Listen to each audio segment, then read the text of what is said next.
What's going on, family? Welcome back to the Royal Minds podcast. Once again, it's your host, Mr. Royal Minds, Darrell Willis. And today, I have an amazing guest. Somebody that is very passionate about their craft and has an interesting story. Go ahead and introduce yourself. Hi, I'm Taylor Tatum. I am a singer, songwriter, and a mother. I am born and raised in Flint, Michigan. I've been doing music since I was about 12 years old. And that's about it. Okay. I was going to say, let's get straight into it. I was going to say, so one of my first questions for you is, who is Taylor Tatum? Um, like I said, I'm a singer, songwriter, mother. For mother, like stamp on a mother. That's really who I am. Yeah. I'm a mother. That's really who I am. That's all I can be now. I got you.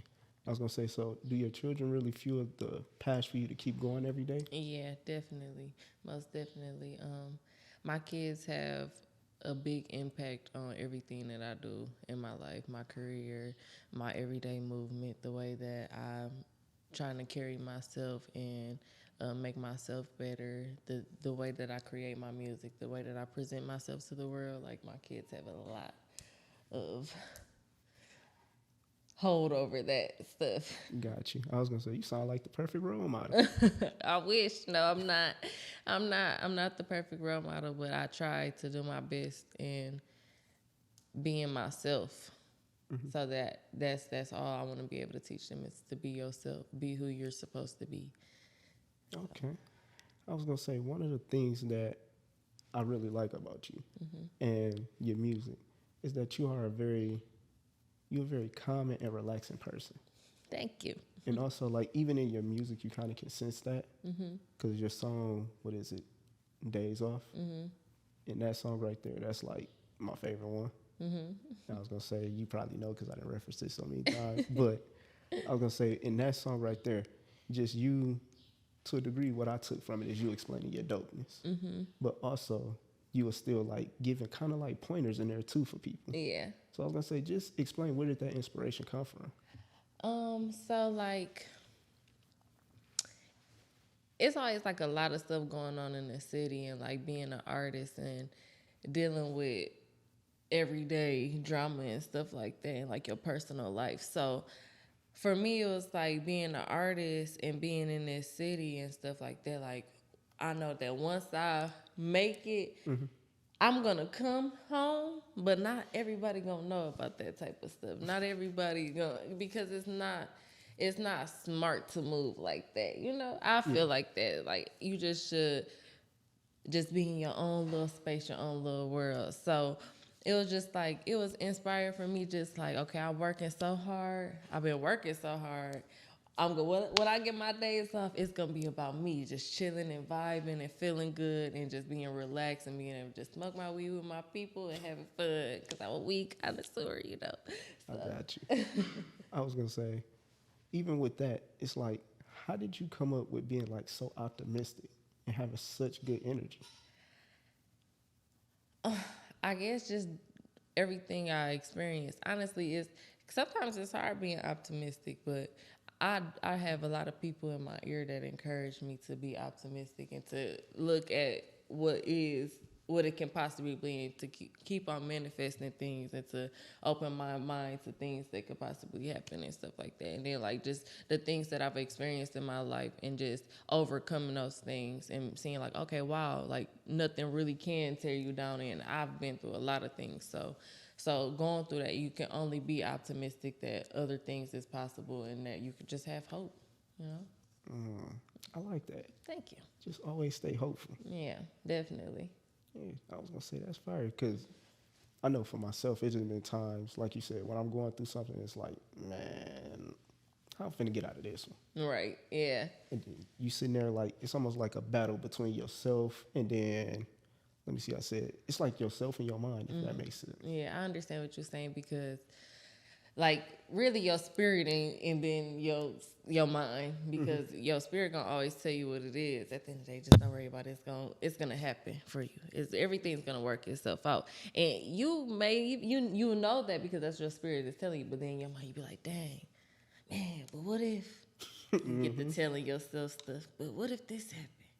Now you fucked up what the spirit just told you. Yeah. Or messed up, I'm sorry, messed up Oh, what the you all spirit good. just told you. Like, oh, I was gonna man. say you all good. You can speak freely. Okay, Yeah. okay. No, because even it's been times where I get like super passionate about what I'm talking about, Yeah. and it's gonna come out Oh, yeah. sooner or later. So yeah, it's all good.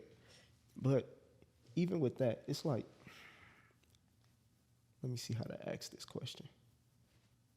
Like how do you gauge your levels of like optimism, if that makes sense? Like when you're in the studio making a song, right? And to a degree, I know you're excited to be there, and you're excited to be in this moment. But what if it's one of those songs that's like a heart puller, like a pulling on the strings of your heart, I should say? Like how do you control that? Because it seemed like you just always a positive up here type person. Right. So I feel like in order to be able to be up here, you have to experience pain. And you have to go through things to be able to realize who you are and to become who you are. So that being put into that isn't like a bad thing. It's kind of like, okay, is this a moment for me? Is this a moment for me to grow more? Is this a moment for me to let go of this and release and grow from this and prosper from this? So that's how I'm able to like be optimistic through those moments. It's like, okay, this is yeah, I'm feel this pain or whatever I'm going through right now, but it could be a moment for me to grow, or this could possibly help someone else if they listen to this pain that I'm putting out there. This could help them get through what I'm going through at the same time. So that's where that falls into line. So really, to a degree, I know you make the music for yourself, but really it's not about you. It's like you remove yourself from it a little bit. In a sense, it's about me, but it's also for other people. I make my music because it's what I feel, but in the thought process of, wow, what I feel or what I'm going through could actually inspire and benefit or help other people in their life. So that is something that I think about, and it does hold a heavy weight over top of why I make music. But I do make music for myself. Yeah. So take us along that journey making music for yourself, because I never heard nobody explain it. Like, go into detail more. What do you mean? So when you say make music for yourself, like just, it's like how? Because for me, it's like doing this podcast. To a degree, I do it for myself, and I watch the episodes back to make sure, like, basically to critique myself. But a lot of times the information that I'm sharing with people, like I've learned it through so many different lessons. So it's like that lesson isn't for me anymore, but it's for me to teach. Right.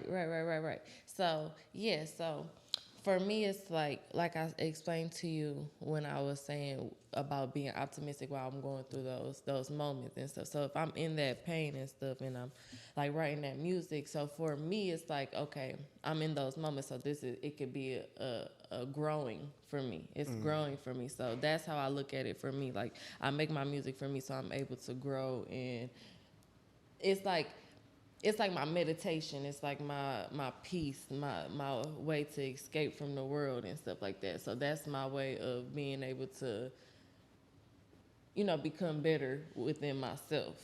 And that's why I feel like it's for me. But through those experiences and the things that I've been through, yes, it is. It's for everyone else to be able to, listen to and be like, okay, dang, okay, Taylor Tatum went through that and she got through it and she's still fighting and she working hard. Okay, yeah, okay, I see her. So like that's the type of, yeah. Oh, so basically it's all about being, let me see, I said being vulnerable for your audience. Yes, being vulnerable for my audience. So I have to be able to do it for myself, so I could put myself in that space and be able to be vulnerable for them. Yes, exactly. Okay. Because I was going to say, one thing about you is like, I look at you as a songwriter, like you said, but more so I look at the music that you make as art, because it paints a very vivid picture. Thank you. Oh, that's no problem at all. I like to give people their flowers. But I was going to say, it paints a very vivid picture, and it also, like, when I hear you sing, it makes you feel like you're actually in the experience. Oh, okay. So I was going to say, how do you grasp your audience like that? So for me, honestly, hearing that is like, dope because I honestly don't know how my audience receives me. I've never heard that from anyone. So like I honestly just I'm myself, and that's all I can do. I put my music. I write as if myself. I be myself. I try not to act too, like how people are when they get famous. No, I would just want to be realistic, the reality, be relatable to everyone else. So I feel like that's what I try to do my best is be that, and then I guess I receive what you just gave me, and that's hella dope. That's hella dope. I was gonna say it's the authenticity. Yeah. Yep. Yeah. And I can hear that in your music because it's like I said in the song Days Off, even in there when you talk about like how dope you are, how cool you are, you still got that element of like humbleness in there as well. And I'm like, man, that's fire. I'm like, 'cause I ain't gonna lie, even though you're a female singing the song, I'm like, I be feeling like that. You feel me? I'm like, you gotta talk your talk sometimes. Yeah. Now I'm like, when I heard that song, I'm like, nah, let me replay that. Next thing I know, it was in my playlist on repeat. My wife that hopped in the car like, oh, what's this? I'm like, oh, she from Flint. Yeah. No, you lying. I'm like, let me show you her face. Look, check her out. Oh, yeah. So I was gonna say another question that I have for you, because you spoke about it a little bit earlier. How do you manifest certain things into your life? Let's say even when it comes to not only your music, but like in your personal life as well, the goals that you want to accomplish, I should say. The best thing to do is to remove all the negative thoughts that you can out of your brain, because like that's what's gonna drown those things from happening. So you have to literally just try to, like, if you think something negative, instantly. So for example, man, my car just might break down and keep the. No, it's not. It's not gonna break down. It's gonna keep on working until God give me the money so that I'm able to. That's how I do that. And it's like an instant thing, and it's like you have to. And eventually, I'm not gonna have those negative thoughts no more. It's just gonna be, and then once you don't have those negative thoughts, draining all the positivity that can come into your life or what's supposed to happen. And even if you're not manifesting exactly what you thought was gonna happen, you're not manifesting something negative. So what's supposed to happen will still happen. Just removing negative thoughts, honestly, and meditation. Meditating and clearing your brain and clearing things out. That's how you meditate. Yeah, see, I got two questions off that. But my first one is, how many books on mindfulness you done read? Because that's a key element that Honestly, you keep throwing out there. You know what? I'm not even a book reader. But I do go on my phone and I search a bunch of stuff, and I like watching videos on YouTube and people talking and stuff like that. But I do want to get into books more. But I honestly just go deep into reading like on the internet and looking up different, like if something comes to mind, like, okay, well, what does this mean? I'll just really look, and then I'll find more information, and I'll click on different websites, and I'll just end up falling upon different subjects, and it's like that's how I learn about these things. And I like watch YouTube videos and stuff like that. And YouTube University. Yes. That's how I learned how to do this. Yeah. I'm like sitting there watching this podcast after podcast for hours. Yeah. So I was gonna say, even with your music, is that something that you had to do, was kind of use YouTube as a tool? Or did it just come from you?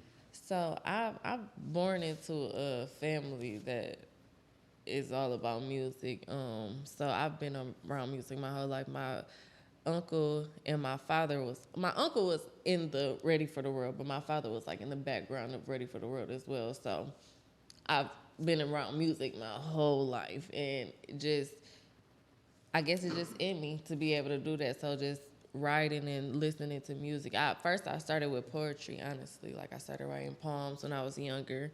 That was like around 8th grade. That's when I started writing poems. I'm like, okay, this is pretty cool. And I actually said one for a talent show, and that was pretty nice and stuff. So it's about my grandmother. I remember that. Yeah, so after that, it was just like I'm like, okay, I want to actually do music. And, when you meant to do something, the universe is going to bring that type of stuff around you. So somehow, like, either the friends I will always hang around, or, like, guys I dated or something like that, like, there will always have some type of connection to the music world. So it's just like, it's gotta be some, like, okay, let me just go ahead and give this a try. And when I was 12, I was walking down the street. This was before I started writing my poems and stuff. No, this was around that time. Yeah, I was 12. I was walking down the street, and this guy and a bunch of other guys in the car. It's random. Why am I stopping for a bunch of guys, right? But they were walking in the car, and driving in the car, and they were like, hey, stop, you stop. You look like a superstar. Can you sing? And I'm like, I'm with my friend. I'm like, who, me? They like, yeah. I'm like, yeah, I can sing. And I walked up and I sang. It was Pharrell Star, and a few other cats that he used to run with back then. And they was like, okay, sing a song. And I sung Halo for them. And they was like, oh my God, you a superstar. We need to get in contact with your parents. We gotta get a meeting with them. We gotta get you in their studio. So we ended up setting that up, and I started working with them. And like since then, and like that experience didn't happen like how it was supposed to. It wasn't really the best experience, but since then it was like I always had that urge to, I want to go back to do music. I want to do music still, but I was like, nah, I don't know how to write. At that time, I felt like I didn't know how to write my own music. I was allowing other people to write for me, like from that time. So it's like I don't know how to write, but I feel like I can write. And after I got a divorce with my ex-husband, it was like everything just was like, okay, I'm about to write this out. And I wrote my first couple songs, and then since then I've been writing. And it's like, okay. So I was going to say, even with that, like, because I never understood when somebody allows somebody else to write for them. Because I'm like, I don't, in my head, how it works, I'll say. Right. It don't seem like you can embody that. And from my experience, now that, okay, so when you're a beginner doing that, it's definitely something that you have to practice doing, like literally, because it's not easy singing someone else's music, especially if you necessarily don't relate to it in a sense and stuff like that. So it's like you have to really put yourself in a space to be able to sing other people's music. Gotcha. And you have to have a lot of practice, I feel like, and training to be able to do that.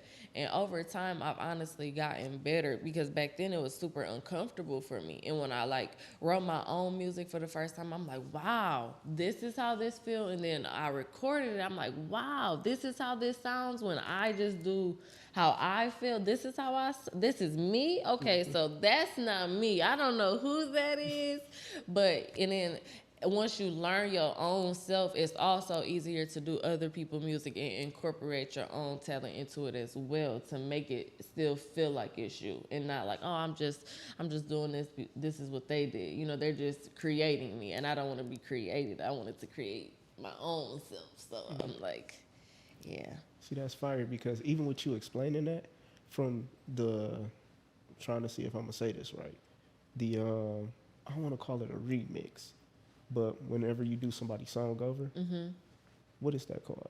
Like a cover or a remix, yeah, like that. I was going to say, from the covers that I've seen you do on YouTube, it's like you sing the song, but you embody it for yourself. Yeah, and that came from, and it's crazy because when I was younger, like around 12 and 13, 14, 15, you know, those ages, I wasn't able to sing other people's music without singing it exactly like them. Like I'll just sing in that, but that's the thing. I could sing somebody else's song exactly like them, though. It'd be just like them, but I could never make it my own or figure out doing a different run somewhere else or doing this. I could never be myself because I was always being told to do it like this. You do it like this. Do it like this. This is how we want you to sing it. Instead of being like, okay, how would you want to sing it? You know what I'm saying? So after experiencing that, I'm like, okay. And now that's what it made me have to learn. And once I found myself, it's like, okay, this is how you just feel it. You just go with the flow, and it's like, okay, these is the words. I understand these words. I understand the feeling of these words. Okay, so how do I want to express this in the same, but you know, still get in the same vibe? Yeah. Yeah. Like, how do you put yourself on? Yeah. Got you. So I was gonna say, even with that, did it to a degree, unlock your creative side a little bit more, writing your own songs? Definitely.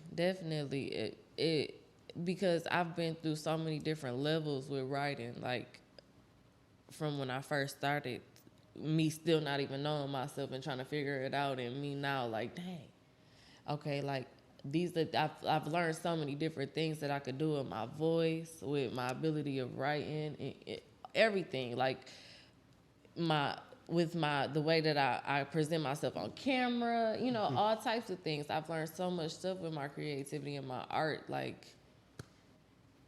I got you. Yeah. Okay. And then even with that, do you, not you in particular, but do you think that could make a person to a degree self-conscious when they worried about so many different elements because they haven't found themselves just yet?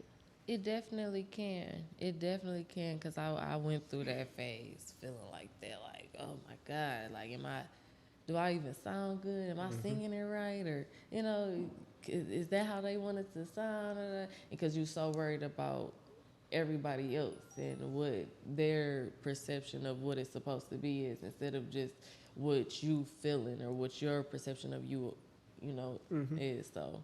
No, I can relate to that because even with doing things like podcasting and I also do videography.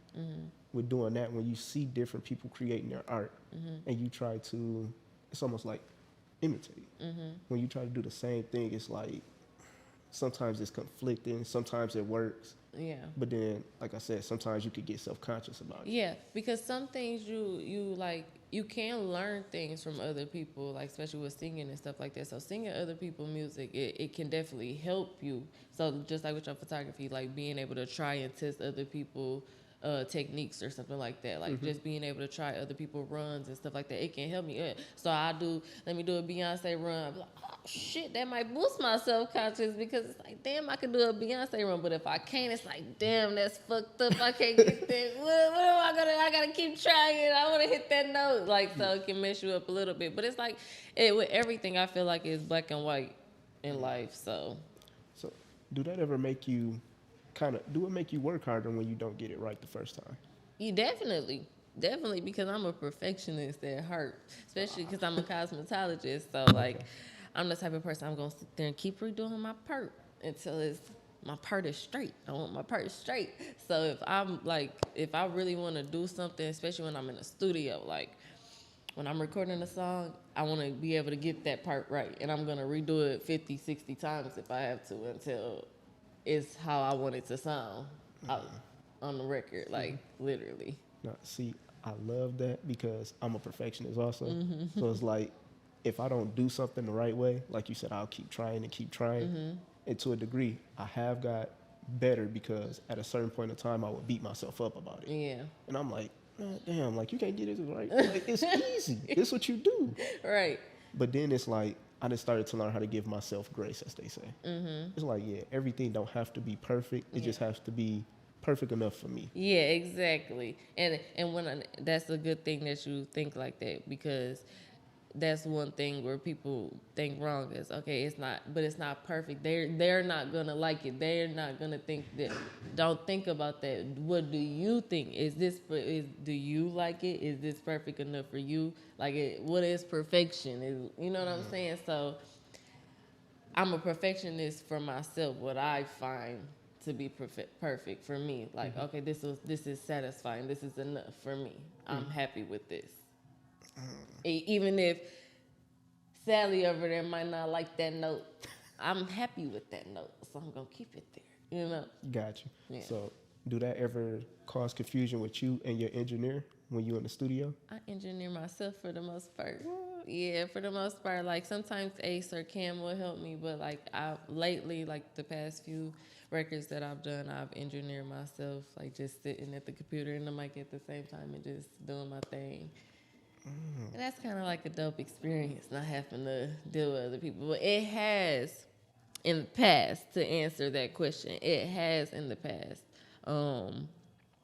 caused kind of conflict, like, or maybe it'll just, they'll be, not necessarily cause conflict, maybe they'll give me a different ideal, and it's like, oh, okay, that's interesting, so I'll try that instead, and it might actually be helpful in some cases. Like, and I'll listen, because I'm not like a person who don't take constructive criticism well. Like if somebody was like, I don't think that really sound good, and I'm like, if I feel like, okay, well, what do you think? If I like it, I'm going, well, what do you have then? If you don't think it sounds good, what do you have? Well, do it like this. Oh, well, you know what? That does sound good, so let me try that. So it could be, like I said, black and white. Yeah. I was going to say, I love that part, because it's like being in a room with creative people like that, and you being able to, like you said, be open enough to listen to what they're saying is very dope and profound. Because, like, for myself,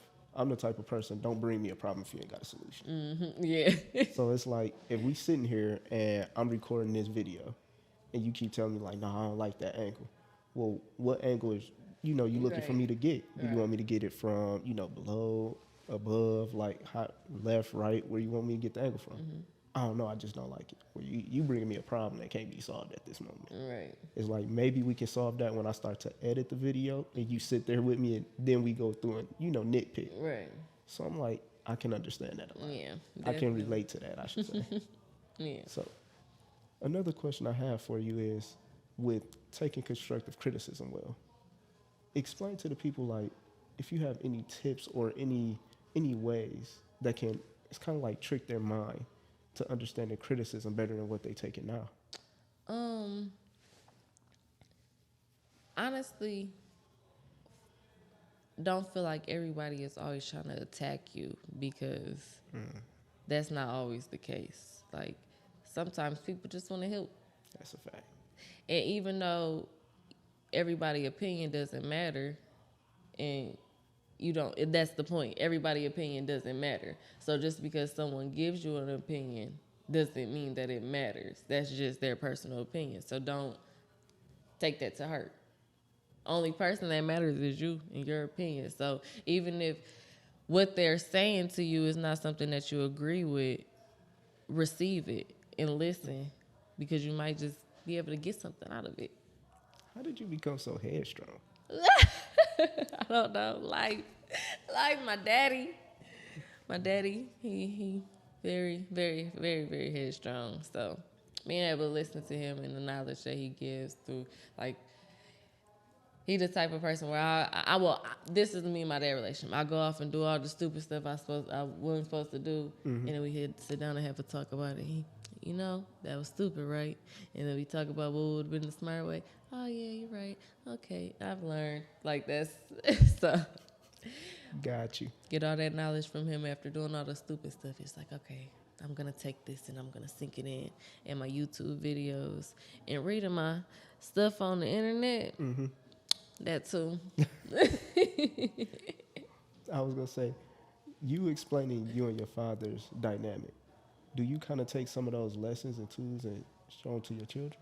Definitely, because he's still, like, that's one of the things that he still gives me, like, lessons on to this day, is, like, helping me with parenting, because I have 2 boys and I'm a mom. I'm a mother of 2 boys, and I'm kind of, doing it alone a little bit. So being able to have him in my ear giving me advice on how to, deal with them, or allowing them to just, be themselves, or, figure it out on their own and stuff like that, because I'm super nurturing and want to, no, let me tie it. Let me put it on, like, stuff like that. So having him there for me is, like, super dope, because it's just, like, being able to guide me through. And then also with him being in the music industry, is certain things that he's able to help me with, or just give me advice on, especially with vocals, or, just even, he my biggest fan, and just giving me the inspiration, because he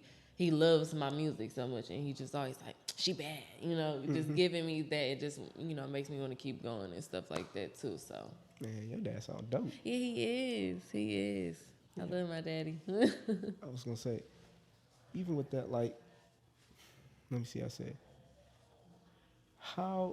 with the lessons, like you said, your father taught you and everything, how do you use those to help, like, teach your sons about them going after their passion and showing their creativity?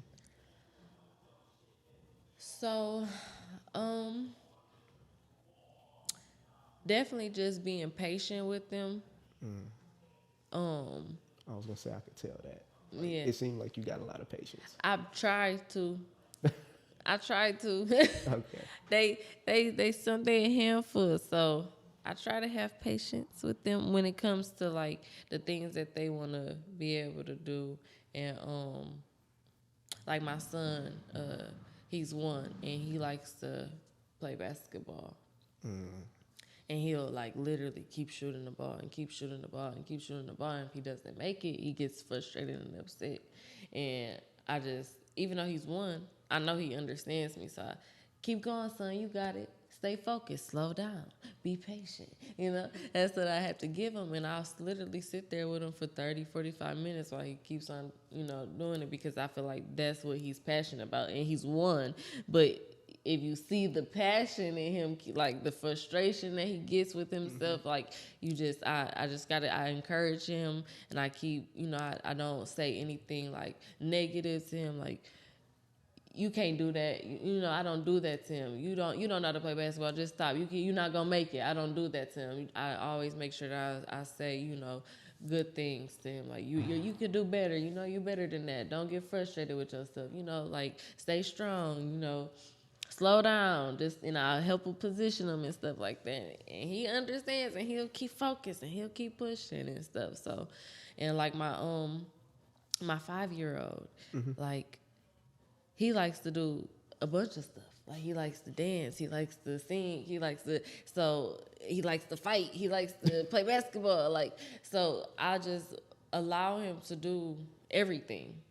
Allow him, and that's something that my dad also taught us. Like, just allow us to be free and, creative in our own worlds, putting us in different things that we wanted to do and stuff like that. Swimming lessons, taking us to random places so we can see different things and stuff like that. Changing our narrative from what Flint was just, because, so like, just allowing him to be in those moments. And if you want to dance, let's dance. Let's dance, and let's dance crazy. I'm not gonna say, no, you don't know how to dance. You just jumping. You look silly. Don't dance like that. You don't even know how to dance, like, because there's some parents in this world that's like this. So this is why I'm mentioning this. And so I just, you look good, son, regardless. Yeah, how you look good. Keep dancing. Let's move. Let's get it. If he and like, when he was 2 and 3, my baby couldn't draw at all. I didn't know what the stuff was. And by the time he hit 4, he was literally drawing pictures, and I'm like, and I just didn't. You can't draw. What is this? Like, stop drawing. You don't know how to draw. I didn't do that to him. That look good, son. Keep going. That look good. I could see it.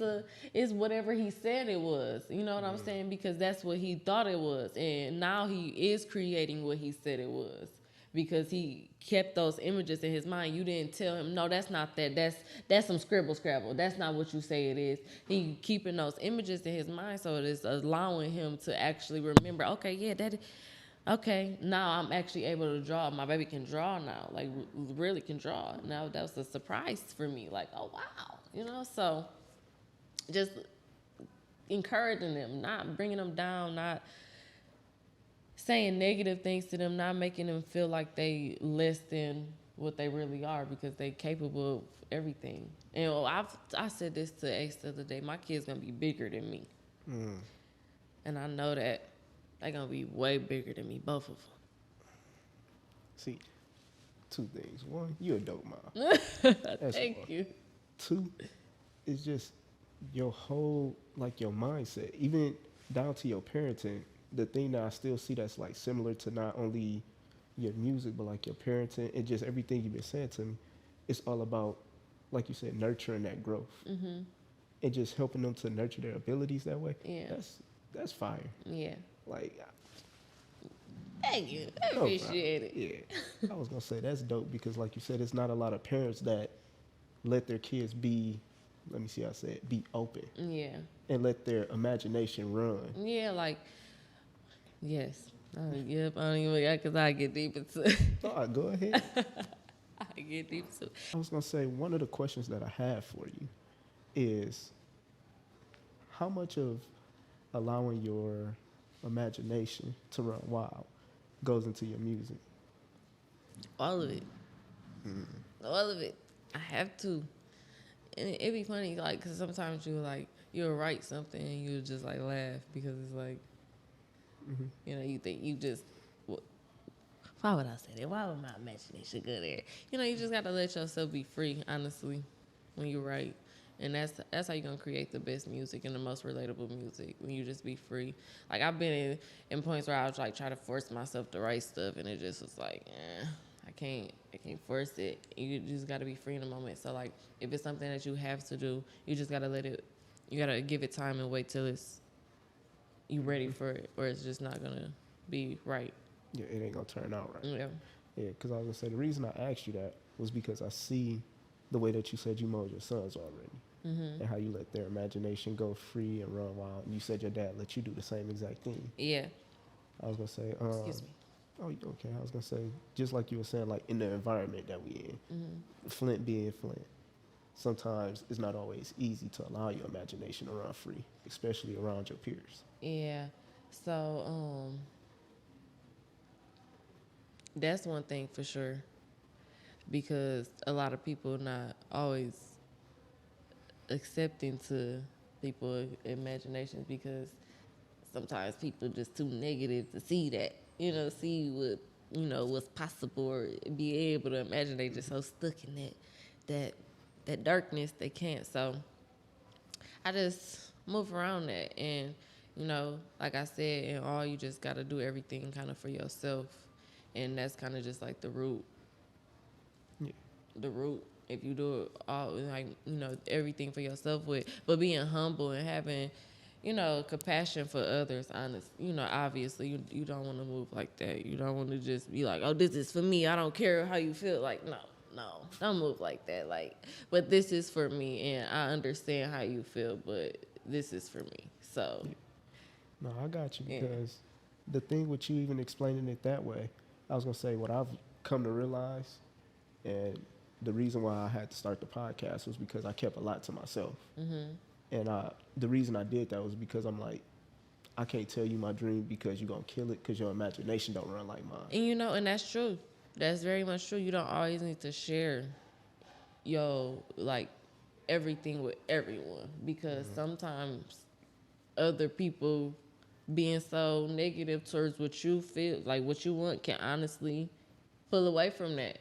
And so you have to be very protective over yourself and your dreams and your energy and the things that you want. Don't just, like, if somebody really just spiteful and got too much going on, and even if they not spiteful, they just got too much going on, and might just be like, if you got something, because sometimes people don't mean to be like that. Sometimes people, just got a lot going on, and they just wish it was them. And that's just kind of like human to feel like that. Like, dang, I feel happy for them, but shit, if that was me, that'd be fire, But so it kind of will, and then if you already in that negative space, it'll pull you in deeper and be like, well, fuck them, I don't care that they got that going on and stuff like that. So you just hating kick in. Yeah.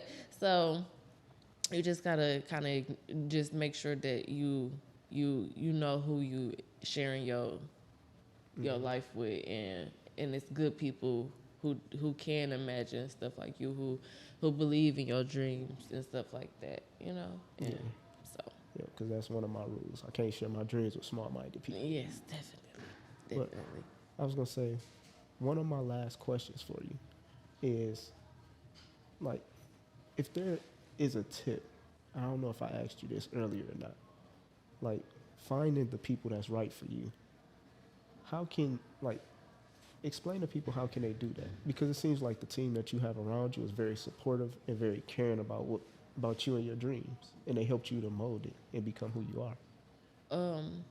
When stuff is going on and people trying to leave, just let them, because that's what they meant to do.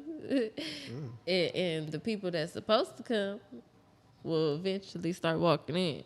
You got to be able to let those people, like, how, well, I don't want to lose those people. Well, I just don't want to stop. But you got that feeling, I just don't want to mess with that person no more. Friends, family members. I just don't want to be. I'm just gonna keep my distance. But stick to it because that's what your first thought was. That's what it's supposed to be. I love you, but I have to go because the people that's supposed to be around me, they waiting on me and they ain't got no room because you sitting here being negative and taking up all the space, baby. So I'm gonna go ahead and walk over here. And I'm going to be alone for a second, forever how long I'm going to be alone for. And I'm going to deal with it. And then once the people that's supposed to come in my life they're going to come and I'm going to be happy with that. That's fire. Yeah. I was going to say, another thing that I love about you is pretty much everything, like all the games you gave everybody today has been like simplistic. Like just, I would say common sense. It's simple. Yeah. I'm like, but it's fire. Everything you just said. It be so simple. But we make life so complicated. Like, we all do. Everything in life. Like, we make things more complicated than what it has to be. Like, because we just... Human. So, yeah. Yeah, like, life is super simple. It's black and white. Honestly, it's like a book. That's how I feel. It's like a fucking book. I ain't never thought about it that way. I'm gonna have to adapt that approach. Life is black and white like a book. That's fine. That's a quotable. I like that. So listen, I'm not gonna sit here and hold you hostage or anything like that. I know you very busy. I always enjoy coming to talk to you. I appreciate it. I was gonna say my very last question for you is, if you had one gem for success that you could give to the people today, it could be about any aspect of life that you want it to be about, what would it be? Patience. Just being patient. Things will come when it's supposed to come. Don't overstress yourself. The money will come when it's supposed to come. The car will come when it's supposed to come. The music will be released when it's supposed to be released. The video will come out when it's supposed to come out. You will get them new pair of shoes when you're supposed to. Patience. Just being patient and just knowing that it's going to happen. Everything is going to happen, and being calm through that will allow it to happen faster. The more antsy and irritated you are is what's going to make you feel like you just drowning and draining and living in it. Gotcha. Yeah. Oh, that's fire. I appreciate that. I'm gonna have to take that for myself. Listen, like you said, every time you done came and sat and talked with me, like the gems that you drop, like fire. Like every time I'm like, I got it. That's why my notepad up. I'm like, I gotta keep something. Make sure I gotta write that down I'm when like, you leave. Yeah, I'm like, cause that one right there, I gotta write that down. I gotta keep that for myself. Yeah. It just, what I try to do is go back and remember those things. Yeah. So I'm like, I truly appreciate you sitting down with me. And that is a good thing to do because sometimes I have to write things down for myself and go back and read it. Like, okay, yeah, that is. Remember that. I used to actually keep like reminders in my phone that'll pop up telling me like stuff that I need to just remember. Like, yeah, don't be so snappy, you know. Don't jump to conclusion. Stuff like that. She said, don't jump to conclusion. Because people quick to do that. Oh, yeah. You'll be trip over a conclusion. Yep. Quick as hell. Yeah. I was going to say, so before you get out of here, just let the people know where they can connect with you at. You can follow me. You can find me on Facebook at Taylor Tatum, Instagram Taylor Tatum _, on TikTok _Taylor _Tatum. Did I miss something? You can find my music on all streaming platforms. You can find me on YouTube at Taylor Tatum Official. Yep, just look me up. I have a song Day Off out and What I Want, and also I have Words of My Mama and a few covers out, so be looking out for that. And I also am going to be releasing a EP soon, 5 songs with a dope visuals to it, so be looking out for that as well. Thank you. Listen, once again, you have been with your guy, Mr. Royal Minds, Darrell Willis. We sat here with Taylor Tatum today. And I appreciate you guys for watching. Go and support our page. And please come back, like, share, and comment. Thank you for watching.